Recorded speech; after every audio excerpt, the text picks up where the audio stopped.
लोक निर्णय 2024।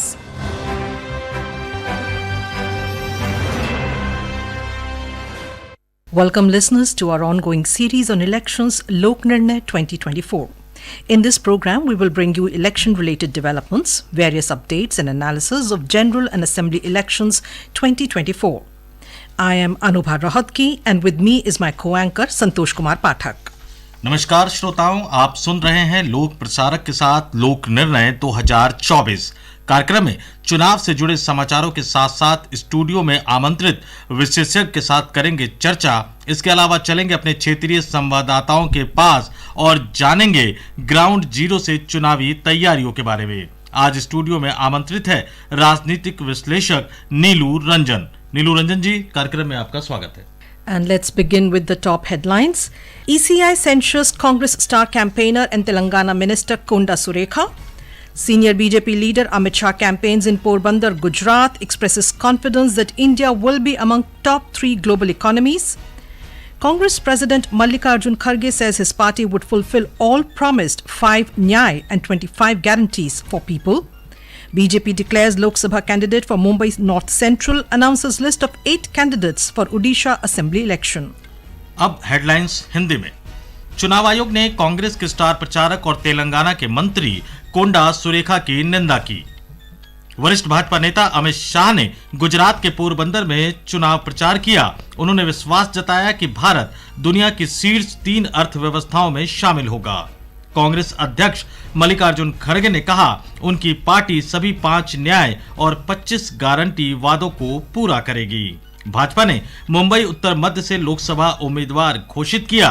उड़ीसा विधानसभा चुनाव के लिए 8 उम्मीदवारों की सूची भी जारी की। The Election Commission of India (ECI) has censured Congress star campaigner and Telangana minister Konda Surekha for making unverified allegations against the Bharat Rashtra Samiti (BRS) and its working president K.T. Ramarao. The ECI, in its order, said it had received a complaint from BRS spokesperson Karne Prabhakar on 6th April, alleging that Surekha had made unverified and unsubstantiated allegations against the party and Mr. Rao at a press conference on 1st April. Bharatiya Janata party के वरिष्ठ नेता अमित शाह ने भरोसा जताया है कि प्रधानमंत्री नरेंद्र मोदी के तीसरे कार्यकाल के दौरान भारत दुनिया की शीर्ष 3 अर्थव्यवस्थाओं में शामिल हो जाएगा। आज गुजरात के पोरबंदर में एक जनसभा को संबोधित करते हुए श्री शाह ने अनुच्छेद 370 निरस्त करने जैसे ऐतिहासिक फैसले, राम मंदिर का निर्माण, आतंकवाद और नक्सलवाद के खतरे से सफलतापूर्वक निपटने और देश में शांति का प्रसार करने के लिए श्री मोदी की प्रशंसा की। वहीं दूसरी तरफ कांग्रेस महासचिव प्रियंका गांधी वाड्रा ने आज वलसाड जिले के धर्मपुर में एक रैली को संबोधित करते हुए पिछले 10 सालों में गरीब और जनजातीय लोगों के प्रति अन्याय के लिए भारतीय जनता पार्टी की आलोचना की। उन्होंने कहा कि अगर कांग्रेस पार्टी सत्ता में आती है तो अपने घोषणा पत्र में दी गई गारंटी के अनुसार जनजातीय लोगों के लिए विशेष बजट आवंटित करेगी और गरीबों, किसानों और दलितों के कल्याण के लिए काम करेगी। Congress President Mallikarjun Kharge said his party would fulfill all promised 5 Nyay and 25 guarantees for the people. He was addressing the media persons in Guwahati today. He criticized Prime Minister Narendra Modi for failing to fulfill the promises made to people during the last 10 years. The Congress president slammed the BJP government for failing to provide 2 crore jobs every year and doubling the income of farmers. The Congress president has assured that his party will ensure 1 lakh rupees cash transfer to women and 50% quota in central government jobs if voted to power.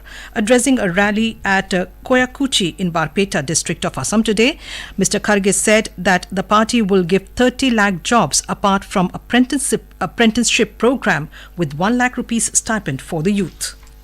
Bharatiya Janata party ने लोकसभा चुनाव के लिए उत्तर मध्य मुंबई की seat से वरिष्ठ अधिवक्ता उज्ज्वल निकम को अपना उम्मीदवार बनाया है। इस सीट से पूनम महाजन भाजपा की वर्तमान सांसद हैं। भारतीय जनता पार्टी ने उड़ीसा विधानसभा चुनाव के लिए भी 8 उम्मीदवारों की सूची जारी की है। पार्टी ने केंद्रपाड़ा विधानसभा निर्वाचन क्षेत्र से गीतांजलि सेठी और हिंडोल सीट से सीमा रानी नायक को मैदान में उतारा है। डॉक्टर फकीर मोहन नाइक तेलकोई सीट से और प्रशांत कुमार जगदेव खुर्दा सीट से भाजपा के उम्मीदवार होंगे। Congress Central Election Committee is scheduled to meet this evening at party headquarters in Delhi to discuss the selection of candidates for the remaining Lok Sabha seats. It will be chaired by Party President Mallikarjun Kharge. Congress Parliamentary Party Chairperson Sonia Gandhi, Party General Secretary K.C. Venugopal and other senior party leaders are expected to be present in this meeting. Lok Sabha चुनाव के दूसरे चरण के समापन के साथ कल आम चुनाव 2024 के लिए 14 राज्यों एवं केंद्र शासित प्रदेशों में मतदान संपन्न हो गया है। दूसरे चरण में कल 60.96% मतदान दर्ज हुआ। इस चरण में 88 लोकसभा सीटों पर वोट डाले गए। मतदान आमतौर पर शांतिपूर्ण रहा और गर्मी के बावजूद मतदाताओं में उत्साह देखा गया। Mr. Ranjan, we just heard Santosh, talking about the polling percentage in the second phase, 60.96%, slightly higher, and but I beg your pardon, it was lower than what it was in the first phase, that was 64%. How do you analyze this, that the first phase saw 64% and the percentage has gone down now? नहीं, मुझे लगता है कि इस बार जो aggressive voting जो मतदाताओं में होता है कि किसी को हराने के लिए और किसी को जिताने के लिए जा रहे हैं, वो नहीं है। जो मुद्दे हैं वो क्लियर है। जो सरकार जिस रूप में भाजपा पहुंचना चाहती थी, उसके लिए जो विकसित भारत संकल्प यात्रा और तमाम कार्यक्रमों के तहत पहले पहुंच चुकी है। विकास योजनाएं लोगों को दिख रही है। भारत की अर्थव्यवस्था में जो मजबूती आई है वो लोगों को सब कुछ दिख रहा है। तो इस बार उस ढंग से कोई स्पार्किंग, कोई ऐसा मुद्दा नहीं है जिसको लेकर के एग्रेसिव वोटिंग करने लोग निकले। तो जो मतदाता मन बना चुके हैं कि किसको वोट देना है, किसको करना है, वो जा रहे हैं और वो वोट दे रहे हैं। और इसीलिए जो 4% जो कम हुआ है, मुझे लगता है कि जो फ्लोटिंग वोटर्स होते हैं, जो कि हराने और जिताने के लिए जो अग्रेसिव वोटिंग करने जाते हैं, वो नहीं गए हैं, तो उसी से आया है। इससे चुनाव में बहुत ज्यादा नतीजों में फेरबदल होगा, इसकी उम्मीद नहीं है। फेरबदल ना भी हो, पर एक चिंता का विषय तो है कि परसेंटेज कम हुई है। निश्चित रूप से देखिए, लोकतंत्र में जो मतदान है, मतदाता जो है, वो सबसे महत्वपूर्ण है और उन्हीं का जनप्रतिनिधि जो है वो सरकार चलाते हैं, सरकार बनाते हैं। उनका पार्टिसिपेशन जितना ज़्यादा होगा उतना ही अच्छा जो होगा, वो लोकतंत्र उतना ही मजबूत होगा। सरकार जो है उनकी जो डिमांड है, उनकी जो चाहत है, उसको पूरा करने उतनी कोशिश करेगी। तो ये लोकतंत्र के लिए कमजोरी निश्चित रूप से है। ये चिंता का विषय है कि कम लोग वहां पहुंच रहे हैं। लोगों को जाना चाहिए। नीलू जी, एक सबसे बड़ा सवाल जो आपने मुद्दों की बात की, अगर हम मुद्दों की बात करें जैसे कि प्रधानमंत्री नरेंद्र मोदी हो या भाजपा के वरिष्ठ नेता अमित शाह, जो तमाम मुद्दे वो गिना रहे हैं, 370 निरस्त करने की बात, राम मंदिर का निर्माण, आतंकवाद और नक्सलवाद। दूसरी तरफ कांग्रेस के राष्ट्रीय अध्यक्ष मल्लिकार्जुन खड़गे की बात करें या राष्ट्रीय महासचिव प्रियंका गांधी वाड्रा की बात करें, वो अपने 5 न्याय और 25 गारंटी की बात कर रहे हैं। तो ये दोनों ही राजनीतिक दल किस तरह से अपने मुद्दों को लेकर जनता के पास जा रहे हैं? देखिए, अंतर है।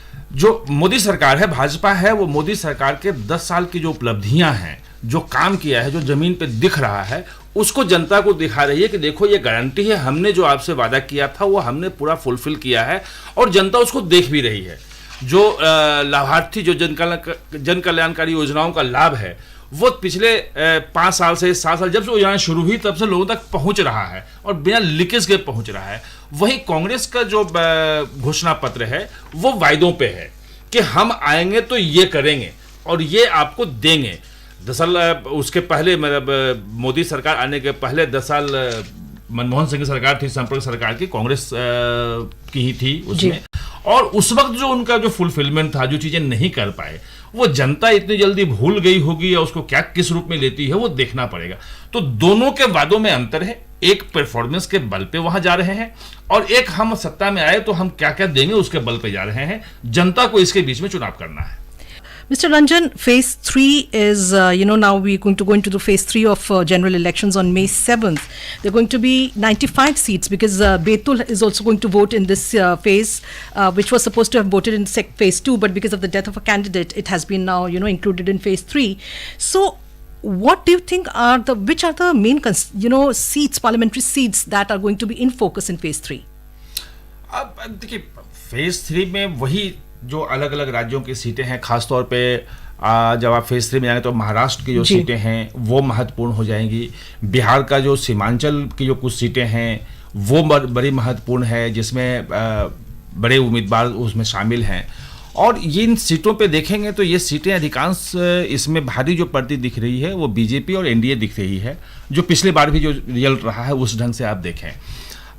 जो विपक्ष इन जगहों पे जो चुनौती देने की कोशिश कर रहा है, चाहे वो मध्य प्रदेश हो, चाहे बिहार हो, चाहे उत्तर प्रदेश हो, चाहे महाराष्ट्र हो, वो उसमें धार वो दिख नहीं रही है। चुनाव प्रचार में जिस ढंग से होना चाहिए था वो नहीं दिख रहा है।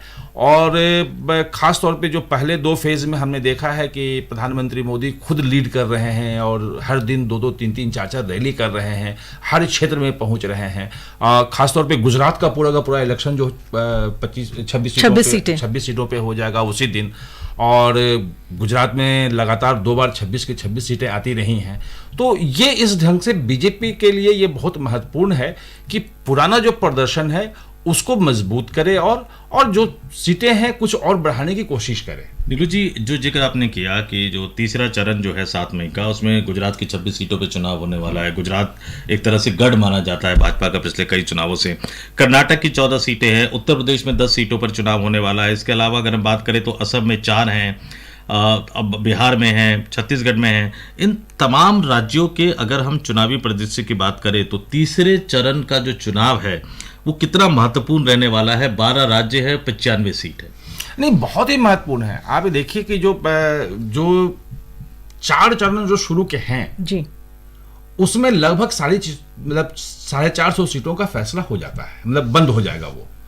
और उसमें तीसरा चरण जब आप आ जाएंगे तो 91, 88 और अब 95, अगर आप देख लें तो लगभग 300 सीटें जो है, 350 सीटें, यानी कि आधी सरकार बनाने लायक सीटें जो हो जाएंगी। इसमें जो बढ़त बना लेगा, जो 150 या 200 पहुंच गया, वो निश्चित रूप से अगले जो 4 जो हैं उसमें वो मिलाकर के सरकार बनाने की स्थिति में होगी। तो ये जो करो या मरो के जो तीसरा जो फेज है वो बीजेपी के लिए भी है और कांग्रेस के लिए भी है। अगर बीजेपी इसमें अपनी सीटें बचाने में सफल होती हैं तो उसको सत्ता में आने से कोई रोक नहीं सकता, और अगर विपक्ष इन जगहों पे डेंट करने में सफल होता है, इनकी सीटें कम करने में सफल होता है, तो फिर बीजेपी क्या जो सीटें जो हैं, जो सत्ता मतलब सरकार बनाने चाहिए 272, उसे बहुत ज्यादा लेके नहीं जाएंगे। जो इस बार 370 का जो बीजेपी का नारा है और 400 एनडीए का, वो फिर दूर की चीज हो जाएगी। तो ये तीसरा फेज जो है इस मामले में बहुत ही महत्वपूर्ण है। बिल्कुल। और नीलू जी, अब वक्त हो गया है हमारे इस खास कार्यक्रम लोक निर्णय 2024 में निर्वाचन क्षेत्र की प्रोफाइल के बारे में जानने का। तो हम सबसे पहले चलेंगे छत्तीसगढ़ में अपने संवाददाता के पास और उनसे सुनेंगे कि रायपुर लोकसभा क्षेत्र को लेकर हमारे संवाददाता विकल्प की क्या रिपोर्ट है।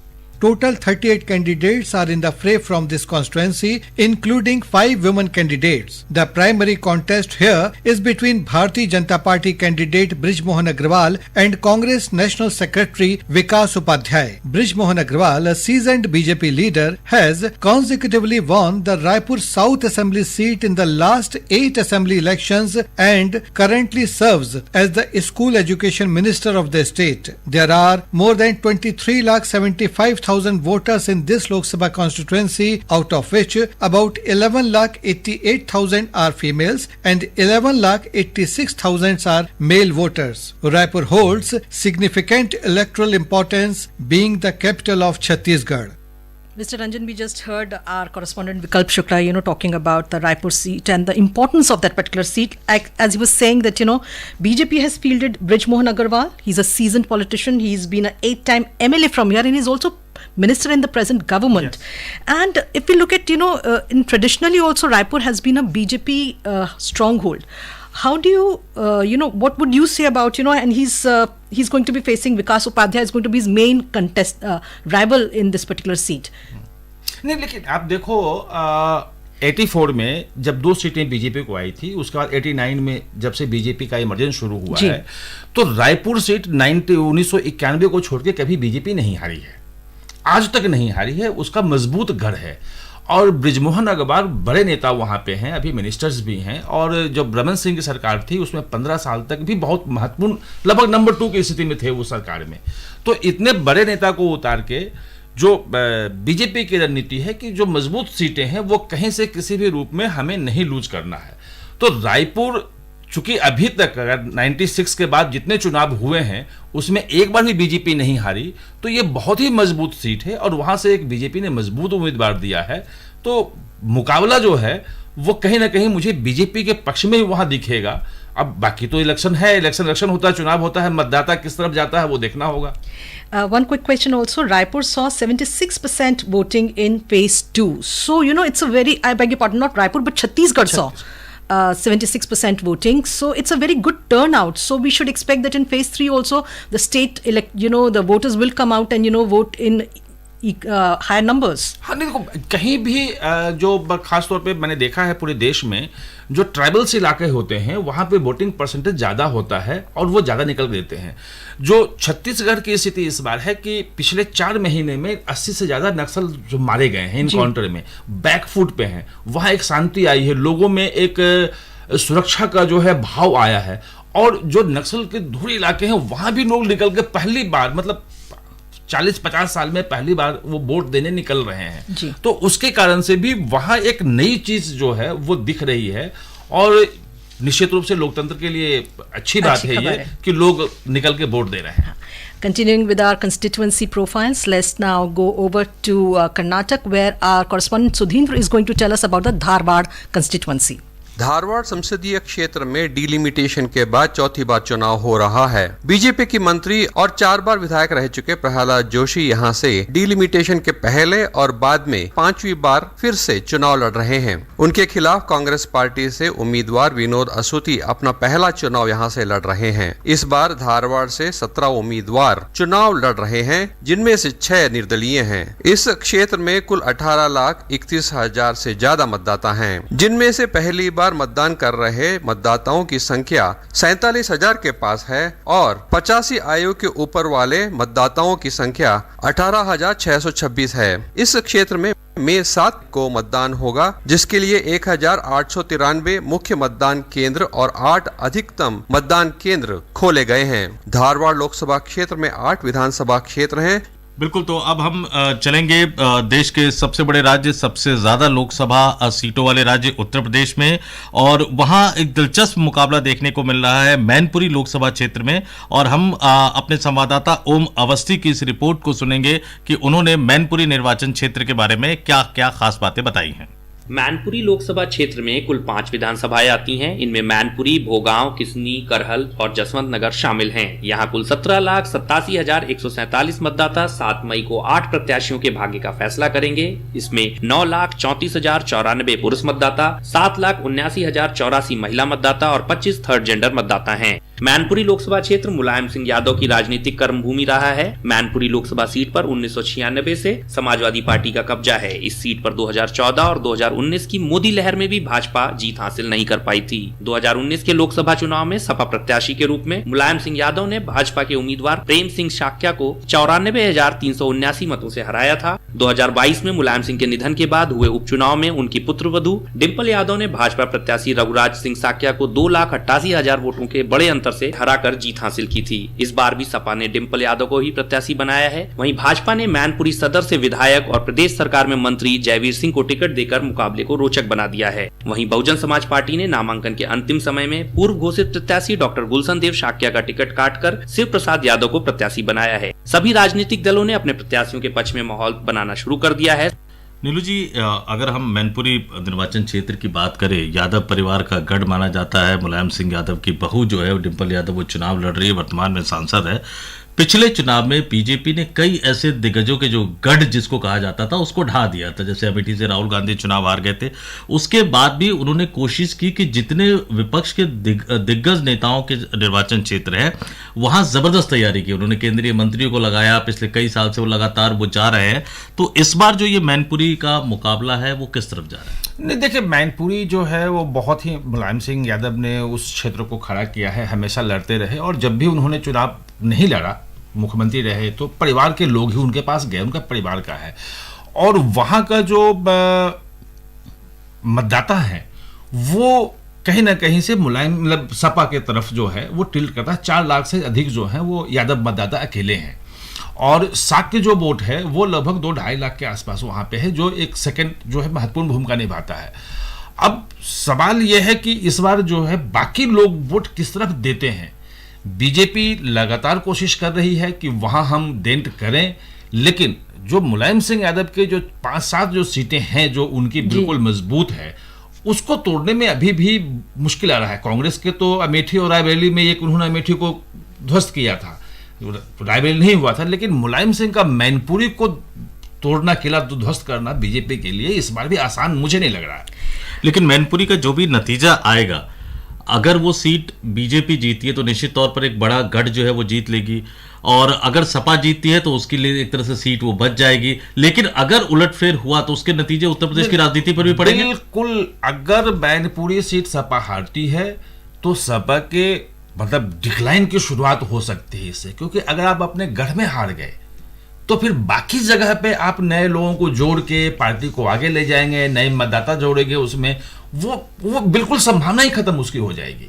तो वो उनके लिए जीवन और मरण की लड़ाई है, और इसलिए आप देखेंगे कि किसी भी तरीके से सीटें कम ना हो, हम जीतें। इसीलिए अपनी डिंपल यादव को, अखिलेश यादव की पत्नी वहां से हैं, अखिलेश यादव खुद चुनाव मैदान में आए हैं इस बार, और उनके पीछे कारण यह है, उनके आने के पीछे, कि हम वो सीट जो है किसी कीमत पे जीतना है, जो हमारा स्ट्रांग होल्ड है उसको हम ना छोड़ें वहां। बिल्कुल, तो बहुत ही महत्वपूर्ण चुनाव एक तरह से कह सकते हैं कि मैनपुरी का समाजवादी पार्टी के लिए है। और अब हम चलेंगे बिहार जहां तीसरे चरण में 5 लोकसभा सीटों पर चुनाव हो रहे हैं, और बिहार से, पटना से हमारे साथ जुड़ रहे हैं हमारे सहयोगी संवाददाता धर्मेंद्र, आपका कार्यक्रम में स्वागत है। जी धन्यवाद। धर्मेंद्र जी, हम ये जानना चाहेंगे अपने श्रोताओं के लिए कि तीसरे चरण में कौन कौन सी सीटों पर चुनाव हो रहा है, कौन कौन से प्रमुख उम्मीदवार, जो बड़े उम्मीदवार हैं, वो मैदान में हैं, और चुनाव को लेकर चुनाव आयोग की क्या तैयारियां हैं इन सीटों पर? जी तीसरे चरण में जो मुख्यतः जो सीटें हैं वो कोसी क्षेत्र की संसदीय क्षेत्र है, जहाँ पर कोसी के बाढ़ का प्रभाव रहता है।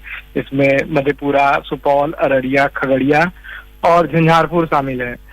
और अगर हाई प्रोफाइल सीट की बात करें तो ये इस बार झंझारपुर संसदीय क्षेत्र जो मधुबनी जिले के अंतर्गत आता है, वहां पर त्रिकोणीय मुकाबला देखने को मिल रहा है, क्योंकि जो राष्ट्रीय जनता दल के जो कद्दावर नेता है गुलाब यादव, जो पिछले चुनाव में दूसरे स्थान पर रहे थे लोकसभा चुनाव में, वो यहाँ से बागी उम्मीदवार है। और इस सीट पर जनता दल यूनाइटेड चुनाव लड़ रही है। उन्होंने अपने मौजूदा सांसद रामप्रीत मंडल को चुनावी मैदान में उतारा है। वहीं राष्ट्रीय जनता दल ने जो अपने सहयोगी दल है विकासशील इंसान पार्टी, जिसका नेतृत्व मुकेश सहनी करते हैं, सुमन कुमार महासेठ को उम्मीदवार बनाया, जो पहले भी विधान परिषद के सदस्य रह चुके हैं। उसी तरह से जो मधेपुरा सीट की बात करें, जो इस पर काफी जो चर्चित सीट है, एक समय यहाँ पर जो जनता दल यूनाइटेड के राष्ट्रीय अध्यक्ष थे पूर्व शरद यादव इसका नेतृत्व करते थे, और 2 बार यहाँ से लालू प्रसाद भी सांसद रह चुके हैं। यहाँ भी जो है मुकाबला रोचक देखने को मिल रहा है। जनता दल यूनाइटेड ने पिछले चुनाव की तरह इस बार भी जो मौजूदा सांसद है दिनेश चंद्र यादव, उनको फिर से उम्मीदवार बनाया है। बिल्कुल धर्मेंद्र जी, इस जानकारी के लिए आपका बहुत बहुत धन्यवाद, हमारे साथ जुड़ने के लिए बहुत बहुत धन्यवाद। और नीरज जी, जिस तरह से हमारे संवाददाता पटना से बता रहे थे कि क्या तैयारियां तीसरे चरण में, कौन कौन सी सीट, उन्होंने झंझारपुर, सुपौल, अररिया, मधेपुरा, खगड़िया की बात की, ये कितना महत्वपूर्ण चुनाव है बिहार में तीसरे चरण में? देखिए, बिहार का हर जो चरण है वो महत्वपूर्ण है, क्योंकि बिहार में 40 में से 39 सीटें जो हैं वो एनडीए के पास आई थी, और 17 में से 16 सीटें जेडीयू जीतने में सफल रही थी। लेकिन जेडीयू में जिस ढंग से इस बार लोगों को दिख रहा है रुझान के, उनके बागी उम्मीदवार खड़े हैं, और उनके उम्मीदवारों का जो अपील जिस ढंग से होनी चाहिए, नीतीश कुमार थोड़ा सा इस बार कमजोर दिख रहे हैं, तो एक वो प्रॉब्लम है। और लेकिन जो मोदी की अपील है, और प्रधानमंत्री मोदी खुद एनडीए के राज्य मतलब अपने सहयोगी जो जेडीयू के उम्मीदवार हैं या जो लोजपा के उम्मीदवार हैं, उनके लिए जाके उनके यहाँ भी प्रचार कर रहे हैं। इस बार सिर्फ सहयोगी दल पे नहीं छोड़ दिया कि आपको टिकट दिया और आप लड़ जाएं, वहां पे खुद अमित शाह, प्रधानमंत्री मोदी खुद प्रचार कर रहे हैं। तो मुझे लगता है कि उसका इम्पैक्ट दिखेगा वहां पे। और ये जो झंझारपुर वगैरह की सीटें जो हैं, कोसी वाली सीटें हैं, यहाँ पे जो पॉपुलेशन है, मतलब चूंकि यादव पॉपुलेशन है और वही लोगों को टिकट दिया है, और वहाँ थोड़ा सा माइनॉरिटी के कन्फ्लिक्ट जो है, वो जो घुसपैठ हो रहा है वहाँ से बांग्लादेश से, उसका इम्पैक्ट भी है। तो वो ध्रुवीकरण की पॉलिटिक्स भी वहाँ होती है। तो मुझे नहीं लगता है कोई बड़ी समस्या जो है वो आएगी। And now let's go over to Mumbai, where our correspondent Pratna is online with us. Pratna, Maharashtra is going to see, as the rest of the country, phase 3 voting on May 7th. So what is the ground report you have on campaigning by political parties? And can you also briefly tell us about the third phase? What is happening in the state? Today we have two heavyweights campaigning in Maharashtra. While Prime Minister and senior BJP leader Narendra Modi was in Kolhapur, Congress General Secretary Priyanka Gandhi Vadra was in Latur today. Addressing the rally, Shri Modi said that BJP and NDA are leading by 2-0 after the second phase of polling. Speaking about the creation of employment opportunities in the country, Shri Modi said that the loan amount under the Mudra Yojana will be doubled to 20 lakhs if his government is voted back to power. On the other hand, Priyanka Gandhi hit out at the NDA government over unemployment and inflation. She said that 30 lakh posts were lying vacant in the central government, while 70 crore people are unemployed in the country. And polling on both these Kolhapur and Latur will be held in the third phase, that is on the 7th of May. Anubha. Thank you for that update, Pratna. Mr. Ranjan, very quick comment from you. Maharashtra, 11 seats going to poll in, phase 3. Baramati is very important. NCP versus NCP, Pawar versus Pawar. निश्चित रूप से वहाँ पूरे महाराष्ट्र का election बहुत ही महत्वपूर्ण है, क्योंकि एनसीपी वर्सेस एनसीपी है, शिवसेना वर्सेस शिवसेना है। तो ये वहां पे इस ढंग से इस पहली बार चुनाव हो रहा है कि वो देखने में दिलचस्प होगा कि कौन असली शिवसेना है और कौन असली एनसीपी है। And it's also in a way it's going to be a fight for identity also for both the factions of both these parties. बिल्कुल, मैं यही कहा कि असली शिवसेना कौन है और असली एनसीपी कौन है, इसका फैसला इस बार चुनाव में होगा। नीलू जी, आज जो भारतीय जनता पार्टी ने सूची जारी की है महाराष्ट्र से, उत्तर मध्य मुंबई से उन्होंने वरिष्ठ अधिवक्ता उज्जवल निकम को अपना लोकसभा उम्मीदवार बनाया है। क्या है? नहीं, देखिए, वो उज्जवल निगम जो हैं, वो जो मुंबई में अटैक था 26/11 का, उसके मुख्य अधिवक्ता थे, और कसाब को जो फांसी की सजा हुई वो पूरी की पूरी जो केस जो लड़ा वही लड़े थे। और एक एंटी टेरर फेस के रूप में महाराष्ट्र में, मुंबई में, पूरे देश में उनकी पहचान है। और इसलिए वो जो चुनाव उनका है, ये एक सिंबॉलिक भी है कि मुंबई को सुरक्षित करने के लिए जो आदमी लड़ा कोर्ट में, उसको उन्होंने टिकट दिया है। Neelu Ranjan ji, thank you so much for coming to the studio and discussing the various issues and enlightening our listeners with your valuable input. इस कार्यक्रम में भाग लेने वाले हमारे संवाददाताओं और सभी श्रोताओं को बहुत बहुत धन्यवाद। हम सभी से अनुरोध करते हैं कि आप लोकसभा सीट की तय तिथि पर मतदान केंद्र पहुंचकर अपने मताधिकार का उपयोग करें और लोकतंत्र के इस महापर्व में अपनी भागीदारी सुनिश्चित करें। श्रोताओं, यह कार्यक्रम आपको कैसा लगा, हमें जरूर बताएं।